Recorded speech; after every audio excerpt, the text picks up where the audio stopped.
섣달그 문물 코앞에 둔 바람은 칼날처럼 외양간 지붕을 핥히고 지나갔다. 낡은 문풍지는 제 몸이 찢어져라 울어댔고 그 소리는 방 안의 냉기를 더욱 스산하게 만들었다. 콜록, 영감. 보일러, 기름 한 마리라도 더 들여야 하는 거 아니오. 뼈마디가 아예 녹아내리는 것 같아. 기름은 무슨, 당장 마누라, 약값도 간당간당한데. 박천삼은 대답 대신 쩍쩍 갈라진 손등만 내려다보았다. 평생 땅만 파먹고 산 흔적이 훈장처럼 박여 있었다. 흙이 낀 손톱 밑이 거무죽죽했다. 지숙이 그 애는 명절인데 전화 한 통이 없네. 지 애비 제사도 이젠 나 몰라라 하는 거지. 아주 연을 끊고 살 작정인가 봐. 죽은 형님만 불쌍하지. 눈에 넣어도 안 아프다던 딸년이 제 산날조차 잊고 사니. 원. 아내의 목소리가 벽에 걸린 낡은 달력을 흔드는 것 같았다. 해진 농협 달력에는 떠나간 형님의 제삿날이 잉크가 번진 붉은 동그라미로 칠해져 있었다. 그 옆에 쓰인 형님이라는 글씨가 희미했다. 형님, 기억나오? 이놈의 땅, 적하면 볼맹이만 튀어나오는 이 몹쓸 땅을 들이서 맨손으로 일곱잔수. 그때 형님이 그랬지. 천삼아, 우리 새끼들은 이런 고생 절대 시키지 말자고. 그 약속 지키지도 못하고. 십수년 전 흙먼지를 뒤집어 쓴 채 막걸리 사발을 부딪히던 형의 얼굴이 스쳐갔다. 거칠었지만 늘 동생을 향한 미안함과 기대가 뒤섞인 웃음이 걸려있던 얼굴이었다. 당신 형님만 살아계셨어도 우리가 이리 무시당하고 살진 않았을 텐데. 그만 좀 혀. 죽은 사람 붙들고 뭐 하는겨. 신경질적인 목소리가 방 안의 냉기를 더욱 파고들었다. 아내는 더 말없이 약봉지를 만지작거렸다. 바스락거리는 비닐 소리가 유난히 크게 들렸다. 이놈의 집구석은 숨소리마저 가난에 절어 있구나. 영감. 다음 주에 병원 가야 하는디. 차비는 이수. 있겠지. 대답하는 목소리에 힘이 없었다. 바로 그때였다. 낡은 대문이 삐걱거리는 소리와 함께 누군가 마당에 마른 흙을 밟는 소리가 들렸다. 누구여 이 시간에 올 사람도 없는디. 부부는 말없이 서로의 얼굴만 쳐다봤다. 이내 익숙한 우체부의 오토바이 소리가 멀어지고 잠시 후 방문을 두드리는 소리가 둔탁하게 울렸다. 누세요? 대답 대신 문틈으로 하얀 봉투 하나가 쑥 밀려 들어왔다. 법원이나 관공서에서나 올 법한 두툼하고 네모반 듯한 대봉투 등기 우편이었다. 등기. 우리가 받을 등기가 뭐가 있다고. 천삼이 천천히 몸을 일으켜 봉투를 집어들었다. 손끝에 닿는 감촉이 얼음장처럼 차갑고 빳빳했다. 보내는 사람의 이름은 생전 처음 보는 법무법인의 이름이었다. 법무. 뭐요? 아이고, 맙소사. 또 무슨 비툭촉이라도 온 거 아니여? 법무법인이라. 불길하다. 심장이 쿵 하고 발밑으로 떨어지는 것 같다. 봉투 위에는 붉은색 인형과 함께 수치인 박천삼의 이름 석자가 마치 낙인처럼 서슬 퍼렇게 찍혀 있었다. 아내의 목소리가 수화기를 타고 거실에 눅눅한 공기 속으로 울려 퍼졌다. 귓가를 때리는 그 명랑한 음성이 내게는 마치 장송곡의 전주처럼 들려왔다. 나는 차마 아내를 돌아보지 못하고 누렇게 변색된 벽지의 시선을 고정했다. 여보, 제발. 그 전화 좀 끊어. 목구멍까지 차오른 말을 삼켰다. 이미 엎질러진 물이었다. 아내의 등 뒤로 50억이라는 숫자가 헛개비처럼 어른거렸다. 저 숫자가 우리를 구원할 똥화줄인지 목을 줄 올가미인지 아직은 알 수 없었다. 어머, 정서방 아니. 우리 조카기 외숙모 목소리 듣고도 몰라. 호호, 그럴만도 하지. 목소리가 아주 그냥 10년은 젊어졌지. 사람 팔자 시간 문제라더니. 아내는 한 손으로 입을 가린 채 까르르 웃음을 터뜨렸다. 평생 구겨져 있던 미간이 활짝 펴지고 자글자글한 눈가 주름마저 행복에 겨워 파르르 떨리는 듯했다. 평생의 한이 녹아내리는 소리였다. 그래. 다름이 아니고. 우리 정서방. 아니, 우리 조카한테 제일 먼저 알려주고 싶어서 그 손산 옆에 쓸모없던 밭대기 있잖니. 거기가 글쎄. 아내의 목소리가 감격에 겨워 살짝 잠겼다. 나는 눈을 감았다. 5년 전 바로 저 목소리로 내게 애원하던 아내의 모습이 선명하게 떠올랐다. 그날은 비가 내렸고 집안에는 퀴퀴한 곰팡이 냄새와 막걸리 냄새가 뒤섞여 있었다. 여보, 우리 형편에 그 돈은 안 돼. 당신 조카라 해도 걔가 어떤 앤지 뻔히 알면서 왜 그래? 그때도 아내는 내 말을 듣지 않았다. 핏기 없는 얼굴로 죽은 언니가 남긴 유일한 핏줄이라며 눈물로 호소했었다. 결국 나는 퇴직금 중간 정산서에 도장을 찍었고 그 돈은 연기처럼 사라졌다. 그래, 맞아. 50억. 보상금이 50억이란다. 이제 우리 고생 끝났어. 너 하고 싶다던 사업. 이제 외숙모가 팍팍 밀어줄게. 당장 이리로 건너와. 응, 바로 와. 나는 아내가 손에 쥔 낡은 스마트폰을 쳐다보았다. 액정 귀퉁이가 거미줄처럼 깨져 있었다. 3년 전 아내의 생일 선물로 큰맘 먹고 사준 보급형 모델, 느려 터졌다고 투덜대면서도 여태껏 소중히 쓰던 전화기였다. 저 전화기가 우리 부부의 가난과 성실함의 증거였는데 이제는 재앙을 불러오는 확성기가 되었구나.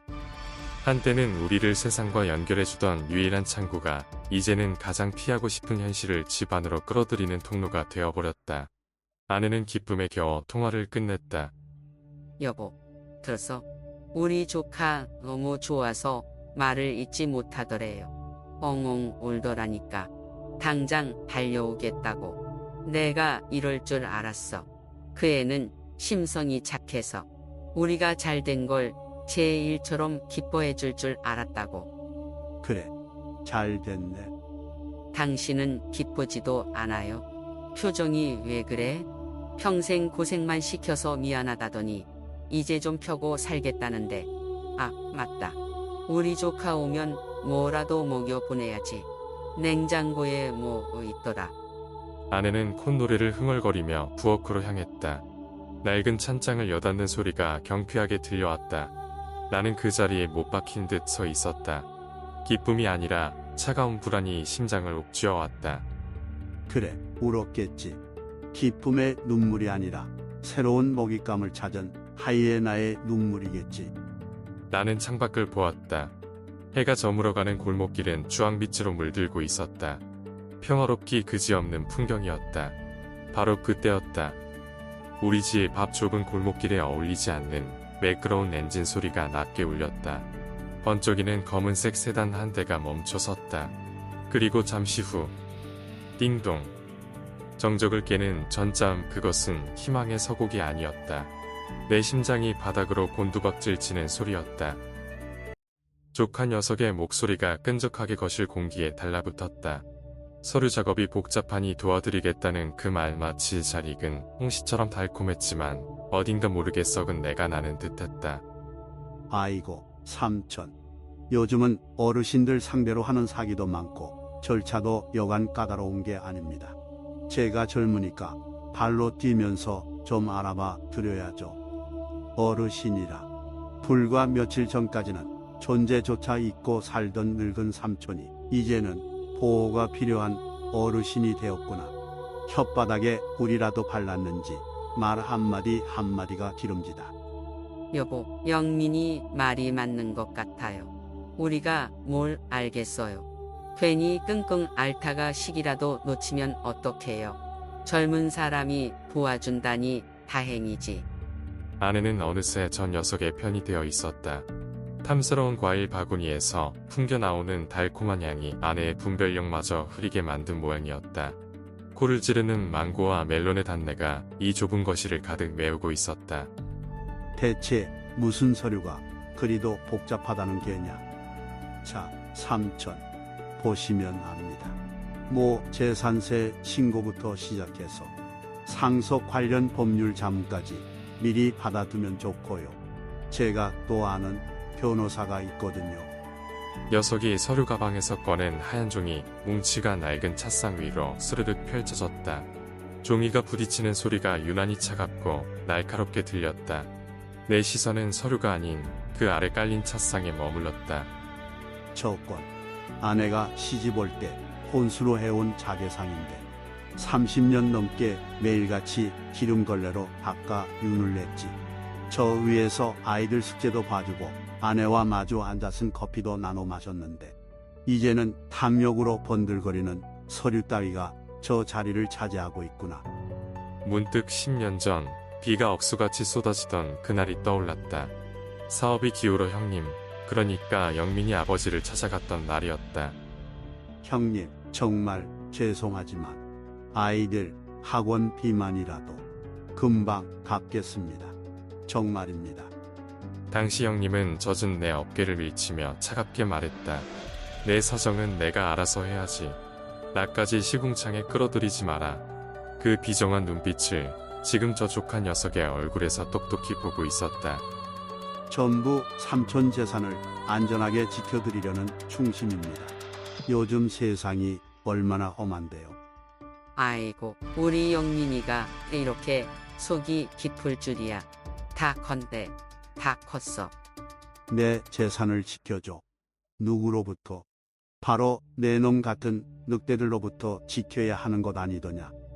조카가 내민 서류의 맨 위에는 부동산 관리 위임 계약서라는 글자가 선명했다. 심장이 바닥으로 쿵 떨어지는 기분이었다. 숨이 턱 막혀왔다. 이건 대체 뭐냐? 이건 별거 아닙니다. 삼촌. 복잡한 행정 처리를 제가 대신하려면 기본적인 위임장은 있어야 해서요. 그래야 은행 일이든 등기소 일이든 제가 대신 뛰어다니죠. 녀석의 손가락이 서류의 한 부분을 가리켰다. 인감도장을 찍으라는 빈칸이 마치 검은 아가리를 벌린 짐승의 입처럼 보였다. 온몸에 피가 차갑게 식는 것이 느껴졌다. 그게 뭔데 그래요? 그냥 도장 하나 찍어주면 영민이가 다 알아서 해준다는 거지. 그럼요, 숙모님. 삼촌, 숙모님은 이제 편하게 쉬시기만 하면 됩니다. 우선 여기에 성함이랑 도장만 찍어주시면 제가 나머진 다 알아서 하겠습니다. 조카가 품에서 꺼낸 만년필의 금빛 펜촉이 형광등 불빛에 번뜩였다. 그 날카로운 빛이 내 망막을 찌르는 것 같았다. 내 평생을 바쳐 이룬 것들이 저 얄팍한 종이 한 장과 저놈의 번들거리는 만년필 끝에서 사라질 수도 있겠구나. 나는 마른 침을 삼키며 녀석이 가리키는 빈칸을 노려보았다. 과일 바구니의 달콤한 향은 어느새 역겨운 악취가 되어 코를 찔렀다. 이 계약서에 도장을 찍는 순간 모든 것이 끝장이다. 영민아, 내 아버지는 아직도 낚시를 다니시더냐? 녀석이 내민 서류 위로 형광등 불빛이 하얗게 부서졌다. 위임장, 인감증명서, 낯선 법률 용어들이 개미떼처럼 까맣게 기어다녔다. 삼촌, 뭘 망설이세요? 빨리 도장 찍으셔야죠. 시간이 없어요. 여보, 민수 말이 맞아요. 우리 좋자고 하는 건데 왜 뜸을 들여요? 얼른요. 좋자고 하는 일. 정말 그런가? 저 아이의 번지르르한 혀끝에서 나온 말이 왜 이리 차갑게 심장을 찌르는 걸까? 아내 숙자는 조카의 말을 법처럼 믿었다. 그 믿음이 위태로운 유리성을 쌓는 것처럼 보였다. 건드리기만 해도 와르르 무너질 것 같은. 나는 묵직한 자단목 인감 도장이 담긴 함을 만졌다. 서랍 깊숙한 곳에 희귀한 나무 냄새와 오래된 종이 냄새가 코끝을 스쳤다. 단순한 도장이 아니었다. 20살 처음 내 가게를 열던 날 아버지가 손에 쥐어주신 것이었다. 사내가 제 이름 새긴 도장의 무게를 알아야 한다. 이건 네 얼굴이고 인생 그 자체야. 함부로 누구에게도 쉽게 내어주지 마라. 붉은 인주의 아버지의 목소리가 배어있는 듯했다. 그 무게가 새삼 손목을 짓눌렀다. 당신 왜 이래요? 민수가 우리 등쳐먹을 사람이에요. 저렇게 애쓰는데. 숙모, 괜찮아요. 삼촌께서 신중하신 거죠. 하지만 삼촌, 요즘 세상이 어떤 세상입니까? 어리숙하면 당하는 거예요. 제가 안전하게 처리해 드린다니까요. 안전. 그 말이 오히려 독처럼 귓가에 번졌다. 뱀이 달콤한 속삭임으로 먹잇감을 마비시키듯. 나는 위임장 가장 아랫부분 빼곡한 글씨들로 시선을 옮겼다. 모든 민영사상 책임을 위임하며 그 문구가 유독 시커멓게 번져 보였다. 아, 답답해. 그냥 빨리 찍어주면 될 것을. 아내의 최근에 등줄기로 식은 땀이 흘렀다. 손바닥이 축축하게 젖었다. 숙자야, 너는 모르겠느냐? 저 아이의 눈빛이 탐욕으로 이글거리는 것을, 우리 평생을 바친 이 모든 것을 삼키려는 이리의 눈빛이라는 것을. 삼촌, 서류 준비하는데도 돈이 들었어요. 오늘 처리 못하면 복잡해져요. 녀석은 잘 익은 감을 따르는 듯 재촉하는 손짓까지 했다. 그 순간 내 안에서 무언가 툭 하고 끊어졌다. 민수야, 네, 삼촌, 결심하셨어요? 이리 와서 앉아라. 차나 한잔하면서 천천히 얘기 좀 하자. 나는 찬물을 올리기 위해 부엌으로 향했다. 주전자 끓는 소리가 유난히 날카롭게 거실의 정적을 갈랐다. 아니, 이 양반이 지금 차 마실 때예요? 속 터져. 찻잔을 들고 돌아오던 내 발이 무언가에 걸린 듯 크게 휘청였다. 뜨거운 찬물이 하얀 위임장 위로 폭포수처럼 쏟아졌다. 삼촌, 이게 무슨 짓이에요? 싸늘한 밤 공기가 거실을 맴돌았다.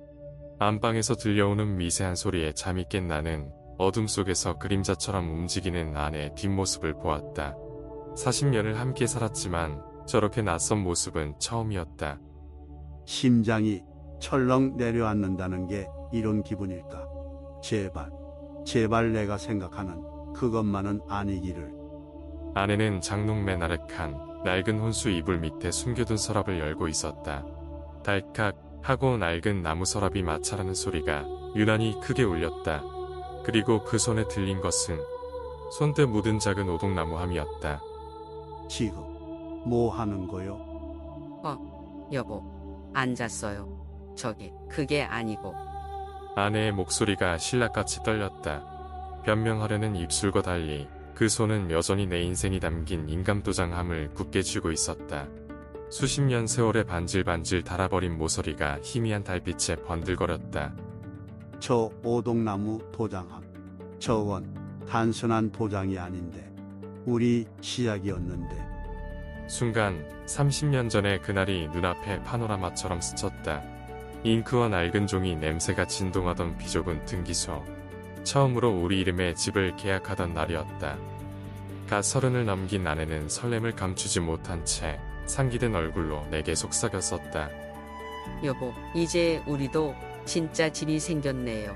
이 도장으로 우리 100년애로 도장 꽉 찍은 거예요. 알았죠? 100년애로의 도장이라. 그 약속의 증표가 지금 저 뺀질이 조카 놈 손에 넘어갈 뻔했다고.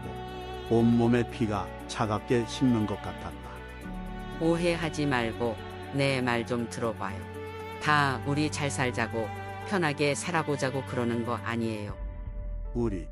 우리가 대체 누구요? 당신하고 그놈. 내 평생을 갈아넣어 지킨 재산을 당신이 뭔데 함부로. 격앙된 내 목소리에 아내는 몸질 어깨를 떨었다. 평소라면 마음이 약해졌을 테지만 오늘 밤은 아니었다. 아내에게서 풍기는 익숙한 분 냄새마저 역겹게 느껴졌다. 고집 좀 그만 부려요.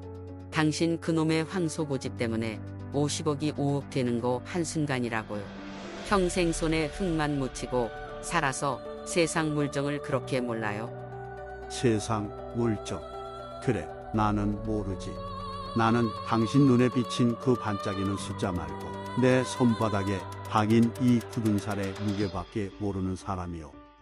나는 내 손을 내려다 보았다. 노동으로 뒤틀린 마디와 검버섯이 피어난 손등, 내 삶의 연대기가 그곳에 고스란히 적혀 있었다. 이 굳은 살이 당신 쿵긴 적 없고 이 굳은 살이 우리 애들 남부럽지 않게 대학까지 다 보냈어. 그런데 이제 와서 그게 세상 물정 모르는 멍청이의 증표가 됐단 말이오. 그런 뜻이 아니잖아요. 그냥 나도 남들처럼 좀 편하게 살아보고 싶어서. 그래서 아내의 울음 섞인 목소리가 방안을 채웠지만 이상하게도 마음이 움직이지 않았다. 맑은 동정심 대신 차가운 얼음덩이가 가슴을 짓누를 뿐이었다. 그 도장 이리 내놓으시오. 나는 손을 내밀었다. 구걸이 아닌 명령이었다.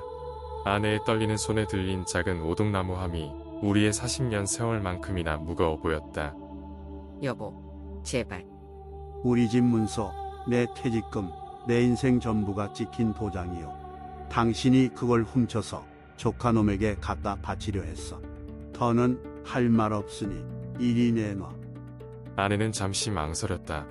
그 짧은 순간 나는 우리 사이에 깊고 서늘한 균열이 생겨났음을 직감했다.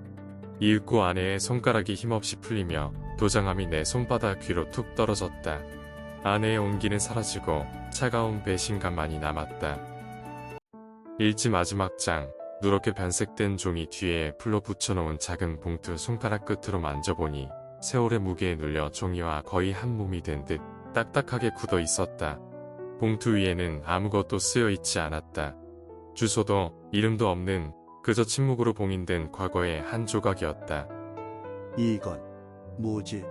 아버지가 이런 걸 남겨두셨을 리가 없는데. 먼지를 훅 불어내자 쾌쾌한 냄새가 코를 찔렀다.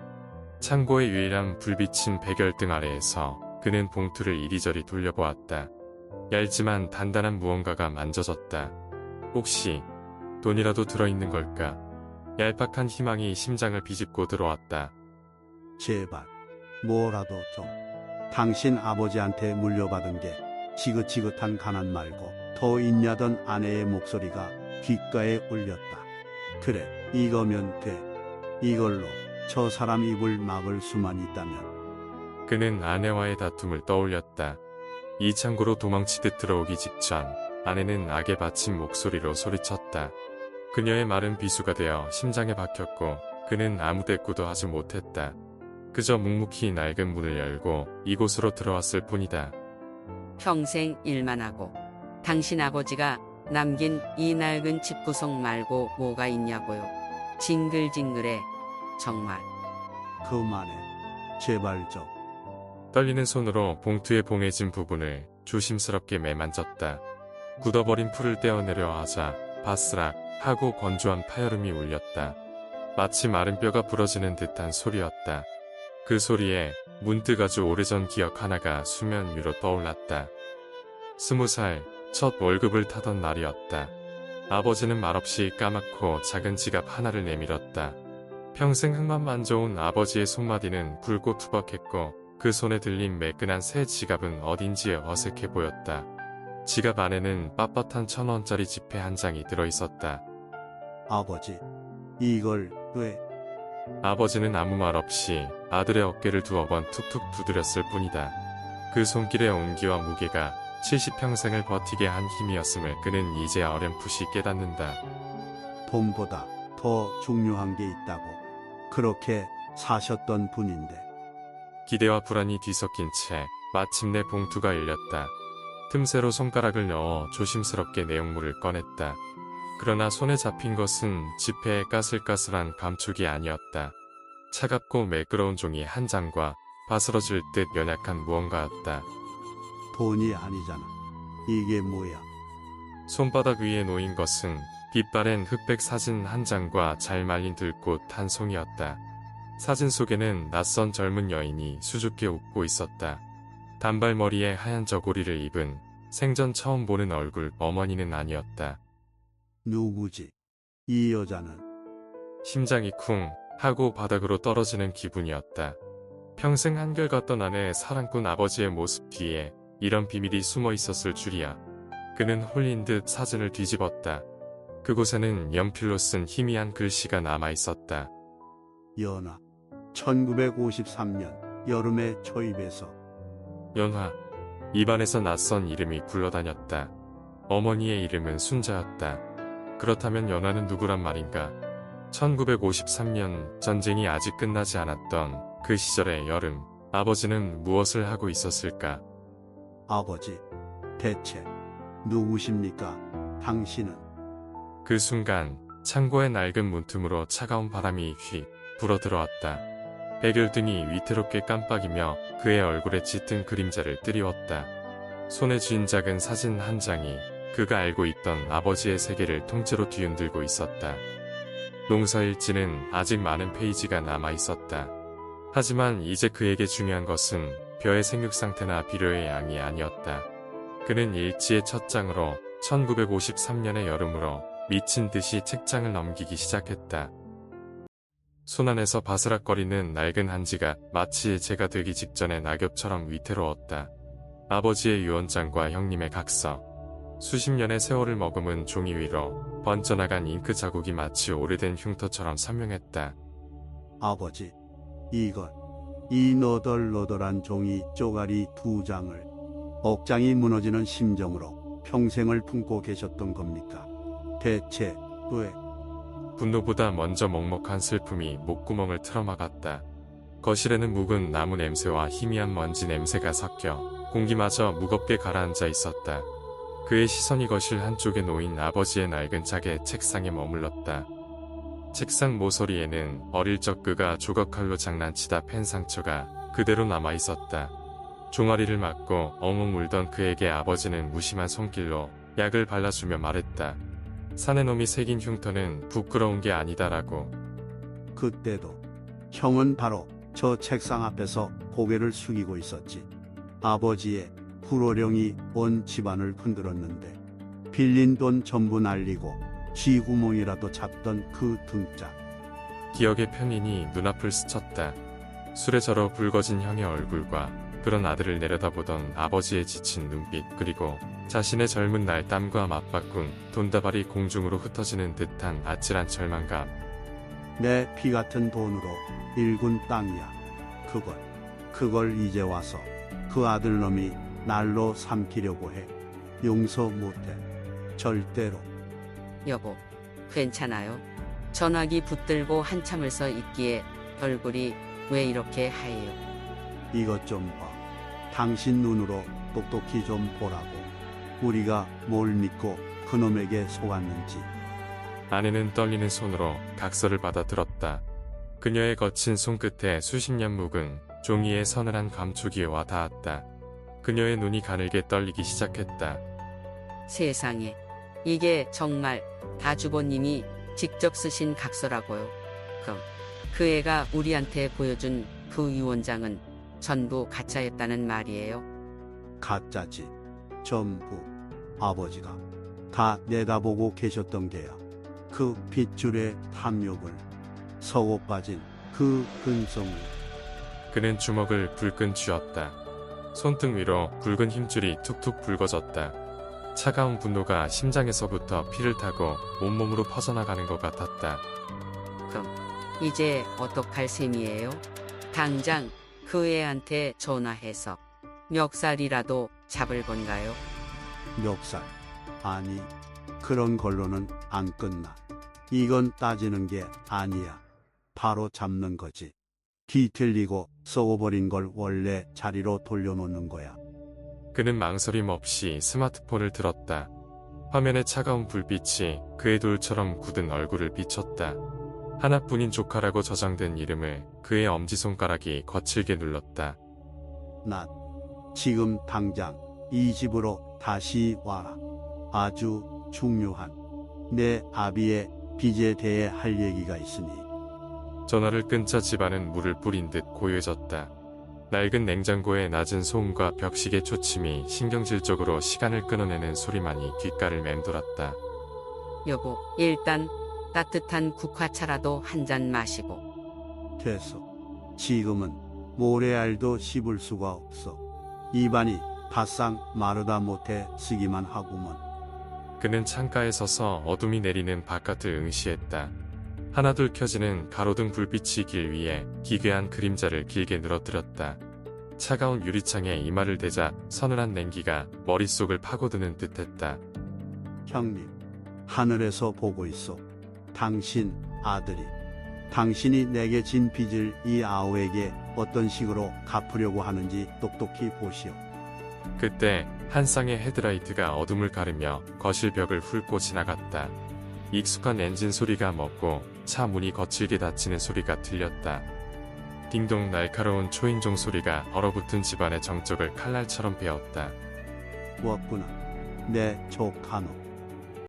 조카의 비웃음 섞인 목소리가 끈적한 거미줄처럼 온몸을 휘감는다. 차갑고 단단한 쇠붙이 같은 공기가 폐부를 찌르는 듯했다. 등줄기로는 식은땀이 또르르 뱀처럼 흘러내렸다. 말씀 좀 해보시죠. 삼촌. 증거도 없이 뭘 어쩌실 거냐고요. 나는 아무 대답도 할 수 없었다. 혀가 굳고 머릿속은 하얗게 비어버렸다. 저놈들 옷에서 풍기는 역한 담배 냄새와 값싼 향수 냄새가 뒤섞여 구역질이 치밀었다. 어르신, 우리도 바쁜 사람들입니다. 좋은 말로 할 때 정리하시죠. 바닥에 쓰러진 아내의 얼굴이 초농처럼 하얗게 질려 있었다. 가쁘게 몰아쉬는 숨소리가 내 심장을 칼로 저미는 듯 아프게 들려왔다. 여보, 여보, 예, 애미야. 정신 좀 차려봐. 골사납게 이게 뭡니까? 숙모님 일어나시면 바로 도장 찍게 준비나 하시죠. 괜히 일 크게 만들지 마시고요. 그때였다. 절망으로 흐릿해진 내 시선이 정처 없이 거실을 헤매다 먼지 쌓인 방구석에 낡은 오동나무 책상 위에서 멈췄다. 형님이 쓰던 그 손때 묻은 책상이었다. 순간 역한 담배 냄새를 뚫고 오래된 나무와 묵은 잉크 냄새가 아련하게 코끝을 스쳤다. 수십 년의 세월을 거슬러 올라간 그날의 기억이 눈앞에 파노라마처럼 펼쳐졌다. 형님, 이 무겁고 낡은 걸 왜 여기까지? 이거 제가 써도 정말 괜찮아요. 이 자식아, 그럼 너 쓰라고 아껴둔 거지. 이걸로 열심히 공부해서 우리 집안 좀 일으켜다. 알았냐? 가난했지만 우애 깊었던 형님의 목소리가 귓가에 생생했다. 그 따뜻했던 기억은 날카로운 비수가 되어 형님의 피를 이어받은 저 짐승 같은 놈에 대한 분노를 들끓게 했다. 이 양반이 지금 우리 말 무시하나? 슬슬 손가락이라도 하나 분질러야 정신을 차리시겠어. 온몸을 짓누르던 공포가 거짓말처럼 사라졌다. 그 자리를 대신 채운 것은 차갑고도 투명한 분노였다. 내 안에서 무언가 단단한 것이 벼려지는 느낌이었다. 그만해라, 민수야. 뭐라고요, 지금? 내 아비가 참말로 불쌍하구나. 이 노인네가 진짜 지금 누굴 동정하는 겁니까? 죽은 우리 아버지를 함부로 들먹이지 마세요. 나는 천천히 몸을 일으켰다. 무릎이 후들거렸지만 이상하게도 허리는 꼿꼿하게 펴졌다. 내 눈은 더 이상 조카의 탐욕스러운 얼굴이나 위조된 처형증 따위를 향하지 않았다. 증거라. 증거가 왜 없다고 생각하지? 그게 어디 있는데요? 이 낡아 빠진 집구석 어디에 숨겨두셨는데요? 내 입가에 희미한 미소가 걸렸다. 이제 공기는 우리를 짓누르지 않고 저들을 옥죄기 시작했다. 사냥꾼과 사냥감의 위치가 뒤바뀌는 순간이었다. 내 아버지가 남긴 진짜 유산은 말이다. 바로 저 안에 고스란히 들어있거든. 내 손가락이 가리키는 낡은 책상 위로 거실에 희미한 불빛이 내려앉았다. 조카의 비웃던 표정이 그대로 얼어붙었다. 방 안에는 아내의 거친 숨소리만이 무겁게 울려 퍼졌다. 요란하게 울리던 경광등 소리가 멀어진다. 골목의 붉고 푸른 빛이 스르르 사라지고 대문 밖은 다시 칠흑 같은 어둠에 잠겼다. 한바탕 폭풍이 핥히고 간 거실에는 무거운 침묵만이 내려앉았다. 사람들이 빠져나간 자리는 휑한 공기만 감돌았다. 역한 향수 냄새와 땀 냄새가 섞여 머리가 지끈거렸다. 나는 비틀거리며 낡은 자개상 앞에 주저앉았다. 끝났나? 정말로 끝난 건가? 손에 들린 아버지의 일기장과 각서. 그저 낡은 종이 뭉치일 뿐인데 어째 천근만근 무겁게 느껴진다. 특히 손가락 끝에 바스러질 듯 닿아있는 각서의 감촉이 유난히 서늘했다. 꾹 눌러 찍은 아버지의 시뻘건 손도장, 세월의 빛이 발에 검붉게 변한 그 흔적 위로 아버지의 지문 굴곡이 희미하게 느껴지는 듯했다. 종이에서는 아직도 목향이 희미하게 피어올랐다. 아버지, 이걸 이렇게 남겨두셨군요. 이 못난 아들을 위해서. 순간 오래된 기억의 편린이 안개처럼 피어올랐다. 십수년 전 아버지가 쓰시던 작은 서재 창호지 문틈으로 새어 들어오던 늦은 밤의 달빛과 방 안을 가득 채웠던 묵직한 파이프 담배 향기. 아버지는 늘 그곳에서 무언가를 쓰셨다. 사각 만년필이 종이를 스치는 소리만이 밤의 정적을 갈랐다.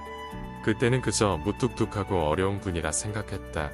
그 구분등 뒤에 어떤 세월의 무게가 짓눌려 있었는지 짐작조차 하지 못했다. 당신의 침묵이 이런 뜻이었습니까? 지키기 위한 버팀목이었다는 것을 왜 이제야 알았을까요? 기억의 잔상이 흩어지고 다시 거실의 싸늘한 공기가 폐부를 찔렀다. 텅 빈 공간에 조금 전 끌려나가던 조카놈의 목소리가 면도날처럼 날아와 박혔다. 이 영감탱이가 내가 누군지 알아. 그저 패배자의 발악이라 치부하기엔 그 목소리에 담긴 기운이 너무도 서늘했다. 그것은 단순한 분노가 아니었다. 경고에 가까운 기이한 확신이 담겨 있었다. 내가 누구냐니? 넌 그저 애비 없이 자란 내 불쌍한 조카놈일 뿐이다. 나는 그렇게 중얼거렸지만 찝찝한 예감은 쉬이 가시질 않았다. 사기꾼의 허세라고만 생각할 수가 없었다. 그놈의 눈빛, 붙들린 팔을 뿌리치며 악을 쓰던 그 얼굴에는 분명 다른 무언가가 있었다. 아니, 그게 전부가 아닐지도 모른다. 저놈 뒤에 무언가가 있다. 등줄기를 타고 오소소 소름이 돋았다. 경찰서로 끌려가는 마지막 순간까지도 당당했던 그 자신감은 어디서 나오는 것일까? 내가 누군지 아냐는 그 질문은 어쩌면 나를 향한 것이 아니라 보이지 않는 누군가를 향한 외침은 아니었을까? 대체 무슨 꿍꿍이가 더 있는 거냐? 나는 천천히 각서를 접어 일기장 사이에 끼워 넣었다. 바싹 마른 종이가 서로 부딪히며 버석 하는 소리를 냈다. 마치 오래된 뼈가 부스러지는 소리 같았다. 아버지, 당신이 지키고자 했던 것은 이 낡은 집뿐만이 아니었겠지요. 아버지가 남긴 일기장, 그 안에는 과연 무엇이 더 기록되어 있을까? 어쩌면 그 안에 조카놈의 마지막 절규에 대한 해답이 있을지도 모른다. 이제부터가 진짜 시작일지도 모르겠군. 내가 전혀 알지 못했던 아버지의 진짜 싸움 말이다. 나는 자리에서 일어나 창밖을 내다보았다. 가로등 불빛 하나 없는 골목은 한치 앞도 보이지 않았다. 깊고 어두운 밤의 정적 속에서 새로운 불안의 그림자가 스멀스멀 피어오르고 있었다. 오후의 햇살이 길게 늘어지며 거실 마루 위로 부서지고 있었다. 먼지 하나 없는 공간을 채우는 건 편백나무의 향긋한 내음과 흙냄새 섞인 바람. 모든 폭풍이 지나간 뒤 찾아온 고요는 이토록이나 눈부셨다. 여보, 이게 정말 우리 집이에요? 목소리가 가늘게 떨렸다. 그럼 이제 아무도 우리를 쫓아내지 못할 당신과 나의 집이야. 아내는 아이처럼 집안을 서성였다. 맨발로 마루의 감촉을 느끼고 티끌 하나 없는 창문에 뺨을 댔다. 그 투박한 손으로 벽지를 쓸어내리는 모습은 잃어버렸던 제사를 어루만지는 듯했다. 꿈만 같아요. 그 지긋지긋한 서류들도 밤마다 귓가에 울리던 악다구니도 이제 정말 다 끝난 거 맞죠? 아내의 얼굴에 저런 평온이 깃든 것이 대체 얼마만인가. 땅 한 빼기가 뭐라고, 돈 몇 푼이 뭐라고 형제와 등을 줘야 했나. 끝이 보이지 않던 터널 속에서 우리는 서로를 붙잡는 대신 핥히기에 바빴다. 그 모든 상처가 아내의 저 미소 하나로 녹아내리는 기분이었다. 남자가 거실 한쪽으로 자그마한 흔들의자 하나를 옮겨 놓았다. 화려한 장식 없이 투박하게 깎아 만든 세월의 흔적이 엿보이는 물건이었다. 어머나, 이건 또 어디서 났어요? 당신 앉으라고. 이 창가에 놓고 볕도 쬐고 저 아래밭 구경도 하라고. 옛날 생각이 나서 하나 구해왔어. 아내가 조심스럽게 의자에 앉자 삐걱하는 정겨운 소리가 울렸다. 그것은 낡은 소음이 아니라 오래된 기억을 깨우는 소리 같았다. 돌아가신 아버지가 쓰시던 것과 꼭 닮은 의자였다. 저 삐고기는 소리마저도 선명했다.